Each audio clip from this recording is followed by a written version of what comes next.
Vamos al libro de Jueces capítulo 6.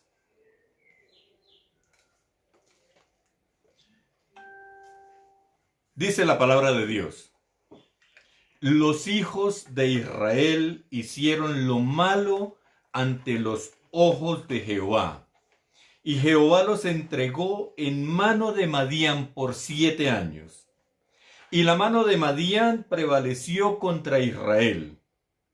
Y los hijos de Israel, por causa de los madianitas, se hicieron cuevas en los montes, y cavernas y lugares fortificados.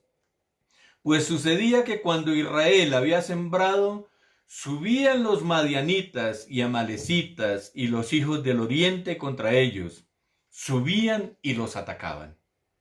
Y acampando contra ellos destruían los frutos de la tierra, hasta llegar a Gaza, y no dejaban qué comer en Israel, ni ovejas, ni bueyes, ni asnos.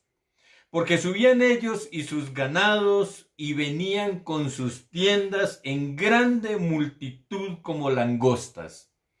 Ellos y sus camellos eran innumerables, así venían a la tierra para devastarla. De este modo empobrecía Israel en gran manera por causa de Madián. Y los hijos de Israel clamaron a Jehová.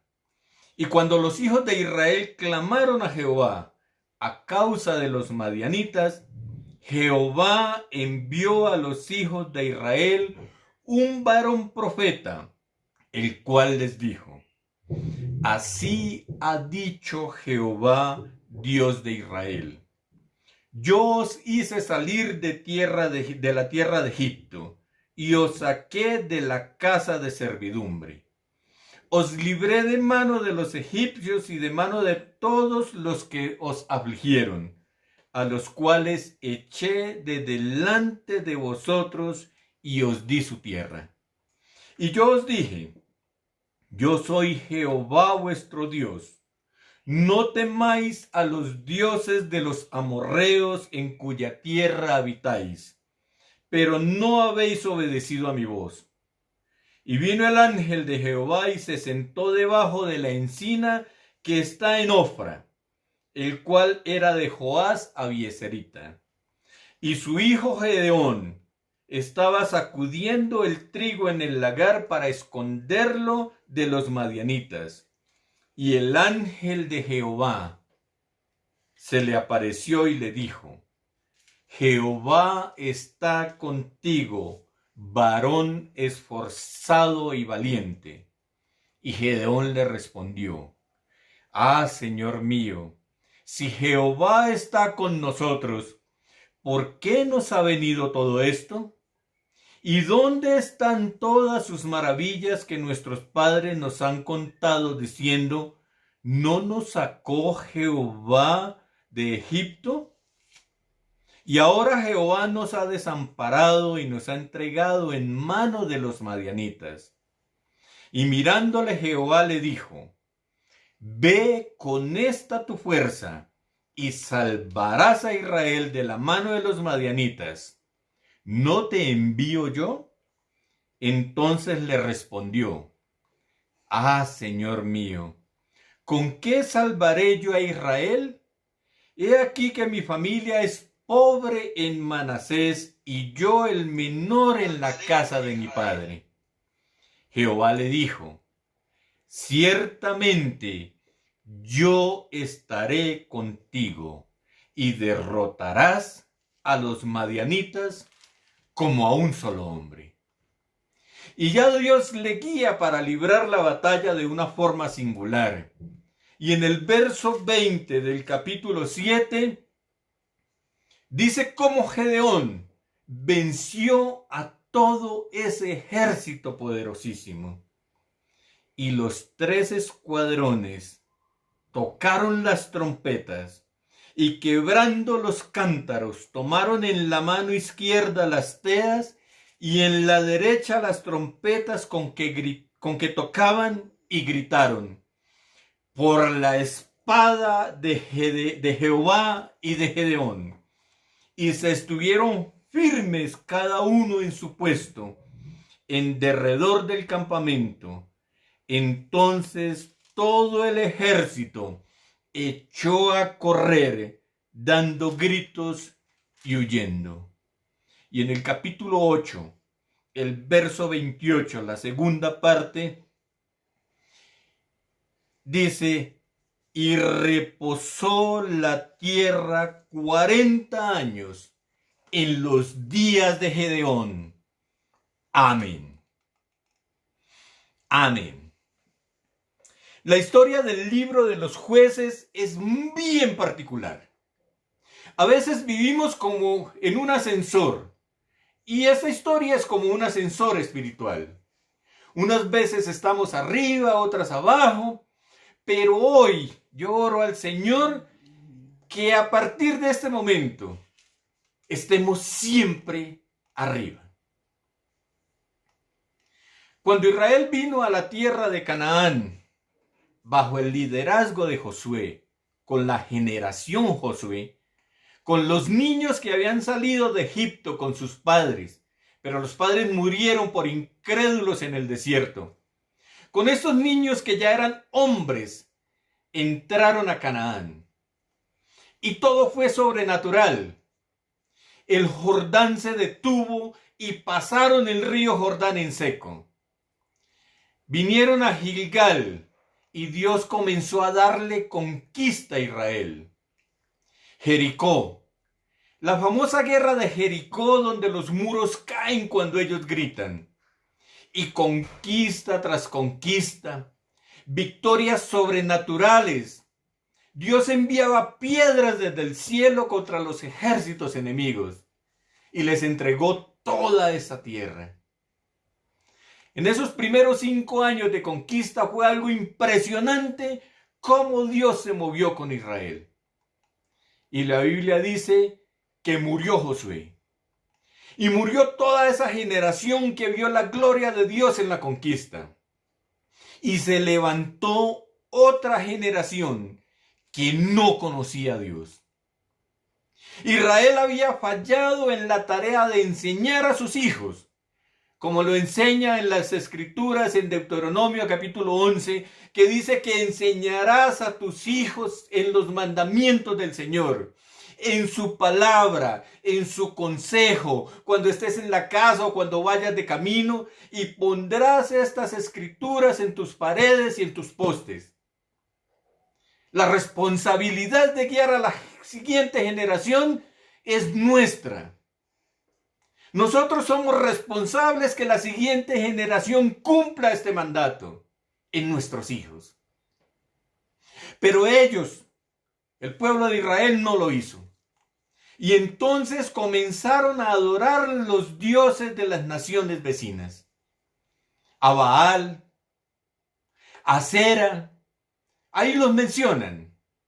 Esos dioses de las naciones que estaban, Astarot, dioses que estaban en las naciones vecinas, que adoraban las naciones que Dios mismo estaba destruyendo. Y entonces el Señor retiraba su mano.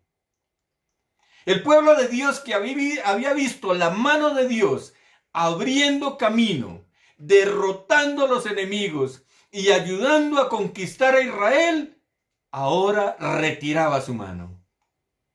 Y los enemigos entonces se hacían más grandes y el pueblo comenzaba a gemir. Entonces Dios levantaba un juez. El Espíritu Santo venía sobre este juez y libraba la batalla y le daba la victoria al pueblo. Y durante la vida del juez el pueblo caminaba con Dios.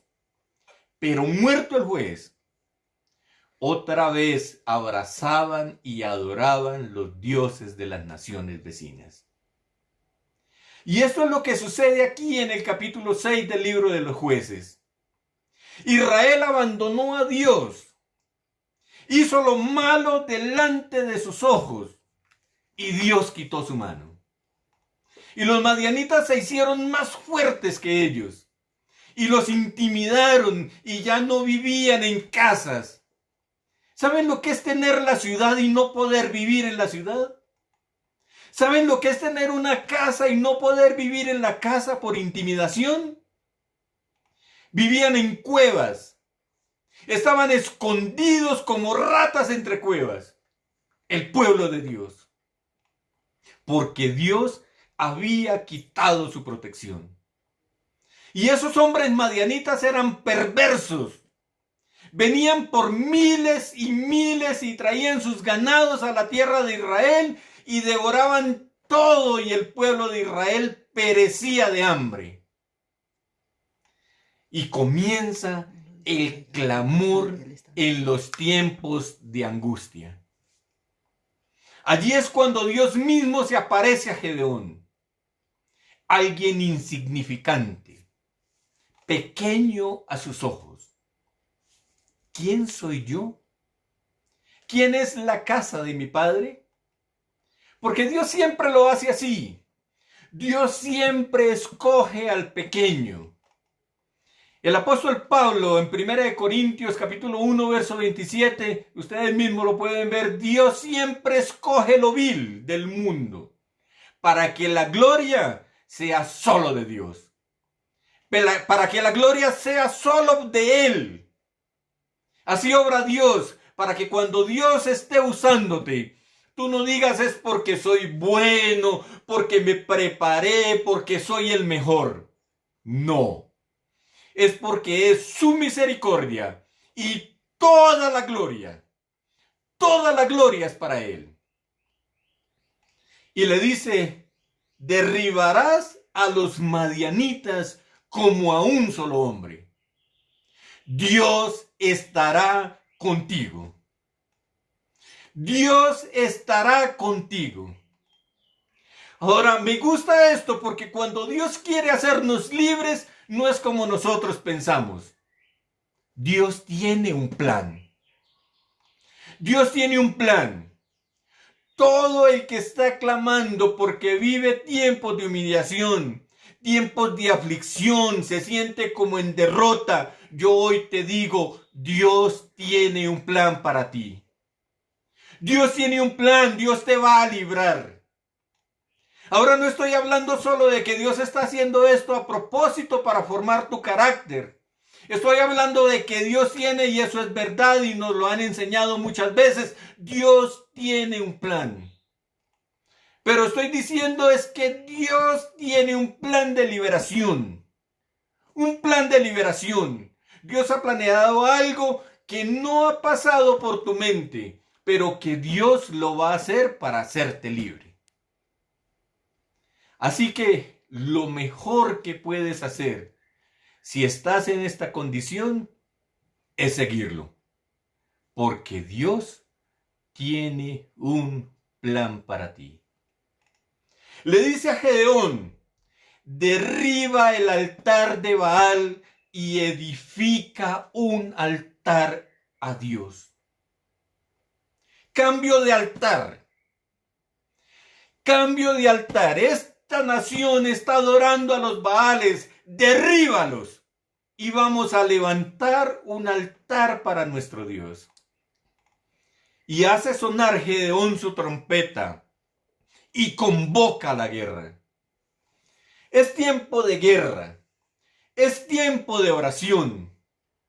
Y miren cómo libramos las batallas, o cómo el Señor enseñó a librar las batallas. Dijo, saca a los cobardes, los que tienen miedo. Con ellos no voy a ir a la batalla. A Dios no le gusta ir con los cobardes. A Dios le gusta ir con los llamados. Dios le gusta ir con los llamados.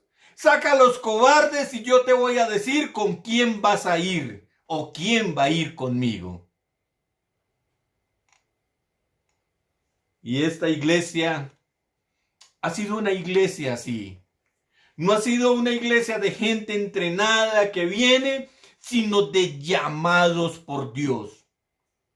Llamados por Dios para que toda la gloria sea de Él. Aleja a los que temen y ven con los escogidos. Y luego establece una estrategia de guerra. 300 hombres rodean el campamento. Así que yo creo que uno con otro no se alcanzaba a ver, porque estamos hablando de pueblo como la arena del mar. Y 300. Yo creo que cada uno por allá a 500 metros de diferencia rodeando.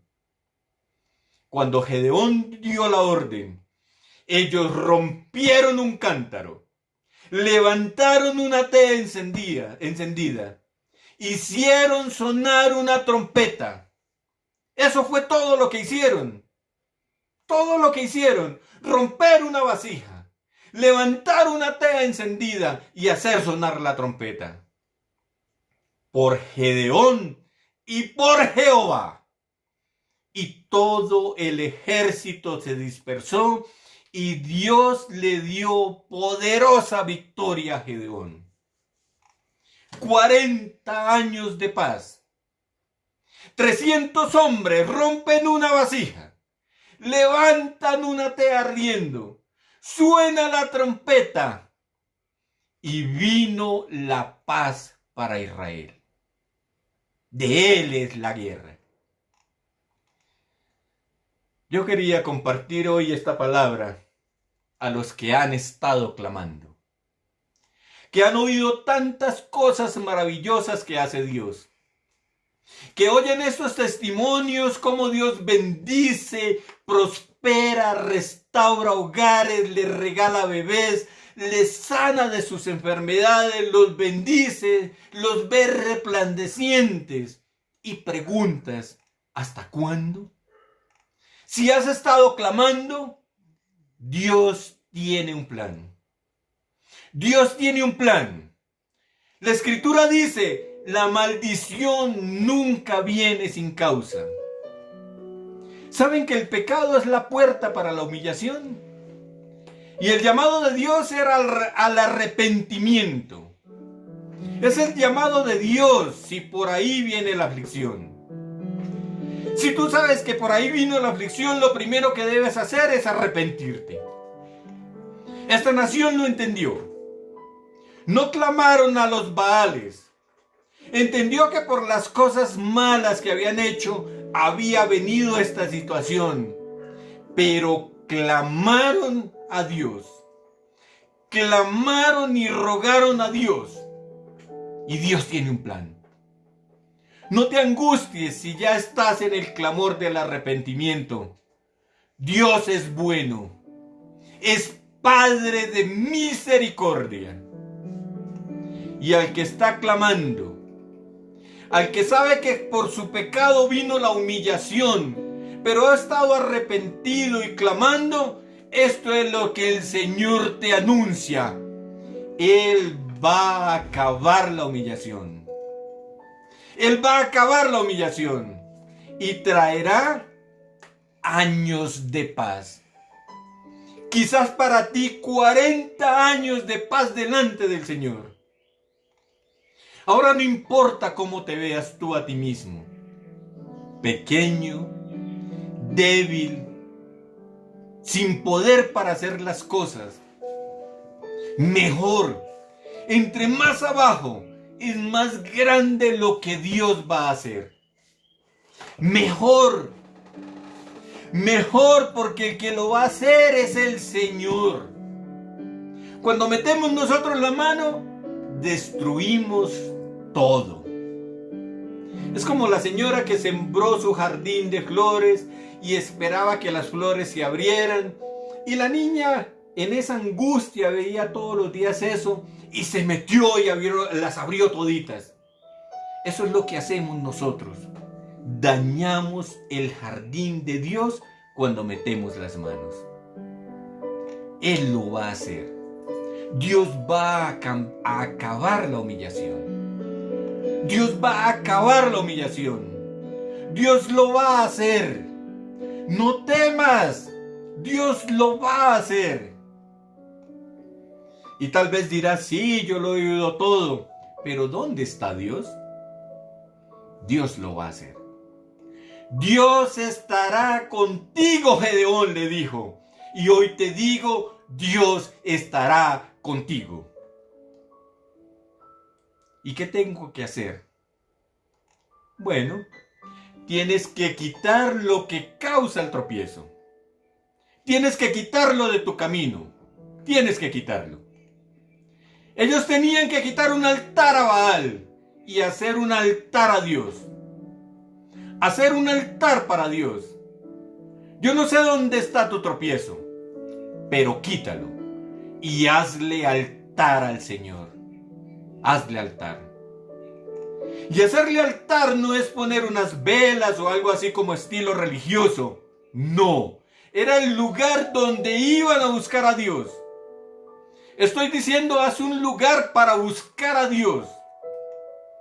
Si quieres salir de la humillación, lo primero que tienes que hacer es hacer un lugar para buscar a Dios. Quitar lo que causa el tropiezo que te ha llevado a esta condición. Rómpelo, sácalo y hazle un altar para buscarlo a Él todos los días. El tropiezo tiene que ser quitado.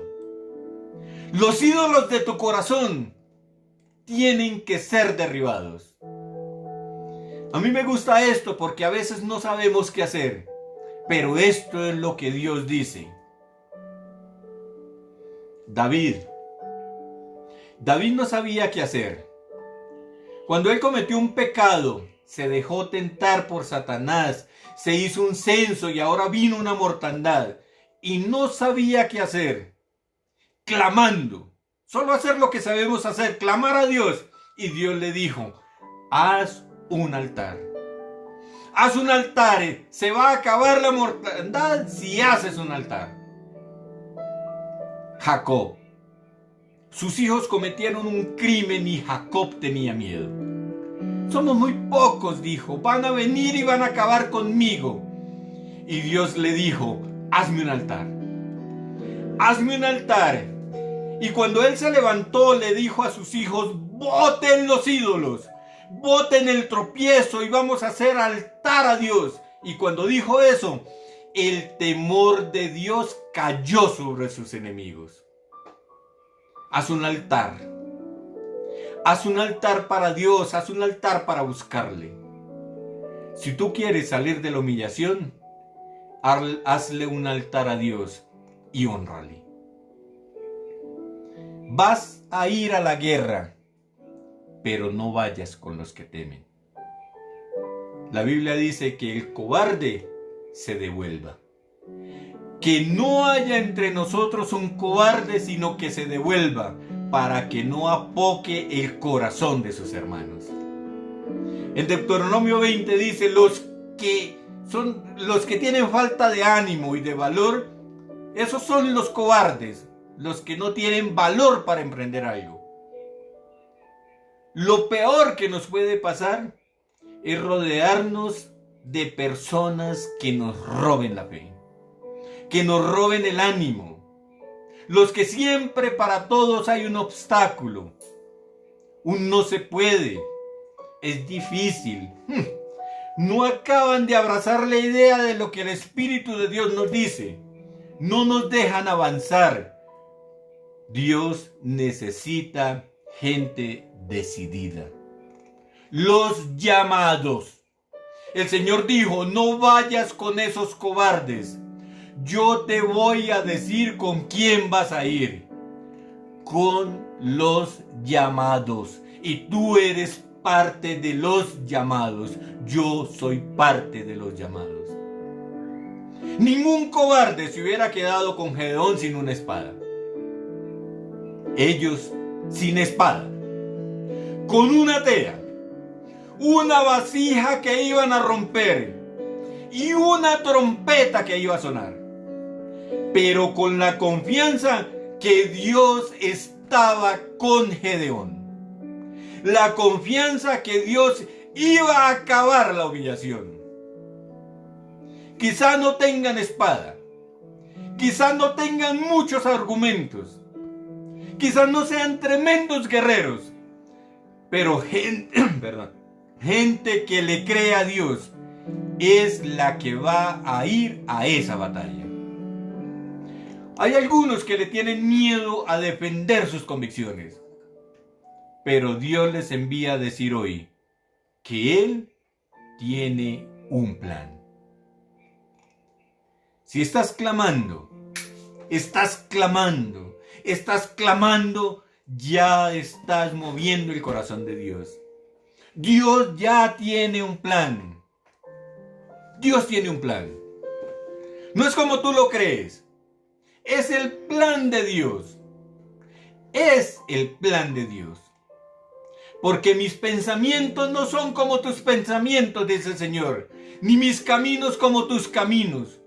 Como son más altos los cielos que la tierra, así son más altos mis caminos que sus caminos, mis pensamientos que tus pensamientos. Esa es la trascendencia de Dios. Él está por arriba. Tiene un plan diferente, superior. Y si vamos al libro de Génesis capítulo 32, Jacob había engañado a su hermano. Le había robado la bendición hacía 20 años. Luego se encuentra con el Señor. Se convierte a Dios de corazón. Dios lo prospera y a los 20 años él regresa. Dice, ya pasaron 20 años, ya mi hermano ya no me va a querer matar. Y vuelve y le manda mensajeros y le dice que va a encontrarse con él. Y el mensajero vuelve y dice, viene con 400 hombres. O sea, él todavía tenía fresquito el problema, Esaú. Y venía a matarlo como lo había prometido. Y Jacob ora toda la noche. Toda la noche ora Jacob, clamando a Dios, luchando con él. Y Dios lo bendice antes del amanecer. Y cuando viene Esaú con 400 para matarlo, Dios tiene un plan. Dios tiene un plan. El plan no es matar a Esaú. El plan no es matar los 400 hombres. Yo creo que Jacob esperaba eso, pero Dios tiene un plan diferente. Cuando vino Esaú venía furioso. Tal vez con la espada en la mano, no lo dice la escritura, estoy especulando. Pero venía enfurecido a verlo y comenzó Dios a cambiarle el corazón. Y termina abrazado a su hermano, llorando. Dios tiene un plan. Igual le pasó a David. Saúl vino a matarlo, pero Dios tenía un plan y Saúl terminó postrado ante David. Dios tiene una manera de hacer la guerra, pero Dios nos va a librar de la humillación. Me gusta la manera de Dios. Es tan diferente a nosotros. Por ejemplo, cuando Mardoqueo hizo ese ayuno de 3 días porque iban a destruir a los judíos. Y el malvado Amán que quería matarlos. Amán vino al rey para decir, deme permiso de ahorcar a Mardoqueo. Ya había hecho la horca y Amán era el segundo en el reino. Y amadísimo por el rey. Y venía en el camino con esa firme decisión de entrar al rey y decirle, déjeme matar a ese Mardoqueo. Cuando de pronto al rey se le va el sueño y comienza a leer la historia de los reyes y encuentra que Mardoqueo lo había librado al rey de ser asesinado. Y cuando entra Amán para pedir el permiso, el rey habla primero y le dice, ¿qué hacemos con el que yo quiero honrar? Y Amán dijo, pues que le den el caballo del rey, el vestido del rey y un príncipe importante que pregone, así se hará al que el rey quiere honrar. Y el rey dijo, hazlo con Mardoqueo, hazlo con Mardoqueo. La manera de Dios es diferente, la manera de Dios no es como tú y yo la pensamos, pero les digo, Dios va a librarte de la humillación. Dios libró a Mardoqueo. Dios libró a Jacob. Dios libró a Gedeón de la humillación. Y Dios te va a librar a ti que estás clamando. Hay muchas historias que podemos contar cómo actúa Dios. A veces no es fácil Gedeón pararse frente a 300 con una trompeta, cuando el enemigo es tan gigante. Es como el cuadro famoso de la Galería de Arte de Manchester. Un pintor famoso, Britton Riviere, hizo una pintura que se llama In Manus Tuas Domine. En la pintura hay un hombre sobre un caballo, un guerrero sobre un caballo, entrando a una cueva, a una zona oscura. Iba con unos perros, iba sobre su caballo con la espada en la mano. Y los perros se ven en la pintura con el rabo entre las piernas, llenos de miedo. O sea que sus amigos no eran confiables. El caballo se ve inclinado y su mirada aterrorizada. Y el jinete, aunque tenía miedo, tenía su espada y estaba viendo la parte del mango donde es como una cruz, como una especie de cruz. Y así se llama el cuadro, In Manus Tuas Domine. Esto es latín, que significa en tus manos, Señor. En tus manos, Señor. Dios va a hacer algo en lo que tú no vas a poder intervenir, pero vas a tener que confiar y vas a ir a la batalla. Y aunque no sabes cómo, vas a decir In manus tuas Domine. En tus manos, Señor. En tus manos, Señor. Dios te va a dar la victoria. Dios va a acabar con la humillación. Dios lo va a hacer. Levanta un altar a Dios. Derriba el ídolo de tu corazón. Levanta un altar. Llévale ofrendas a Dios. Y camina con la gente que es llamada. Con la gente que tiene fe. No temas. Dilo. In manus tuas Domine. En tus manos, Señor. Quiero ir con la gente de fe. Yo recuerdo que hace unos años, cuando mi esposa fue a pedir la visa para viajar a los Estados Unidos, puso en las manos de Dios la aprobación de esa visa. Y cuando tuvo la entrevista con una cónsul y le preguntaron cuál era el motivo del viaje, ella respondió: yo voy a un encuentro de mujeres de la iglesia adventista en Miami. Y la cónsul la miró y le repitió: ¿va a un encuentro de mujeres? Y mi esposa le respondió: sí, voy a un encuentro de mujeres. Tenía la confianza en Dios y Dios abrió el camino. In manus tuas Domine. En tus manos, Señor. Él es el que hace la guerra. Él es el que libra la batalla. Yo no sé si tú sabes que le fallaste al Señor, si tú sabes que por algo que pasó en tu vida estás en esa condición. Entonces levanta tus manos en este momento y dile: Señor, yo me arrepiento. Hoy voy a levantar un altar a Dios. Yo voy a honrarle con mis ofrendas y voy a ir al campo de batalla con los que creen, con los llamados y en adelante. In manus tuas Domine. En tus manos, Señor. Es tiempo de salir como Gedeón y decir: si tú vas conmigo, todo está resuelto. Todo, absolutamente todo está resuelto. In manus tuas Domine. En tus manos, Señor. En tus manos, Señor. Amén.